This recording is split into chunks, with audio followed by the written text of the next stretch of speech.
પૂછતું ઓછું થઈ ગયું છે કે નંબર વધી ગયા? નમસ્તે સાહેબ. આવો. શું તકલીફ છે? સાહેબ હમણાં 2 દિવસથી ઝાડા બહુ થઈ ગયા છે. બરોબર, વાહો ફરી જાઓ.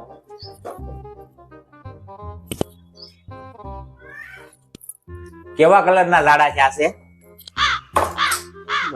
સાહેબ ઈ તો મેં બરોબર જોયું નથી. તો પણ ટોયલેટ જાવ ત્યારે એમાં ઝાડામાં ધ્યાન દેતા હો. મોબાઈલમાં ઝાડા રાખો છો તે?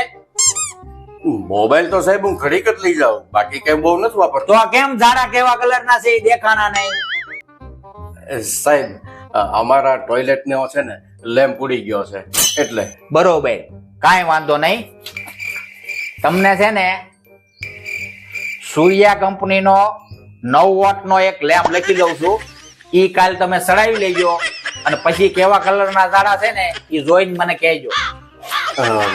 પણ સાહેબ તોય કલર નહીં દેખાય તો નો દેખાય ને તો કાલ હું તમને છે ને ક્રોમ્પટન કંપનીનો ટ્યુબલાઇટનો દાંડો લખી દઈશ અને તોય નહીં દેખાય ને તો હેલોજન લખી દઈશ. બાકી પેલા કલર તો ચેક કરવો જ પડશે. ઈ એક જાતનો રિપોર્ટ છે, બરોબર? અને આ જે મેં લેમ્પ લખ્યો છે ને ઈ બહાર મારું ઇલેક્ટ્રિક સ્ટોર છે, ત્યાંથી લેજો, બરોબર? બહાર કોક ડુપ્લિકેટ ભટકાડી દે. અચ્છા ચલ ઝૂઠ. હું 2 5 છે તો દેતા જાવ. કેમ સાહેબ 2 5 છે? એક મારી ડોક્ટરની ફી ના ને બીજું મેં ઇલેક્ટ્રિક એન્જિનિયરિંગ કર્યું ને એની ફી ના. લાવો 2 5 છે.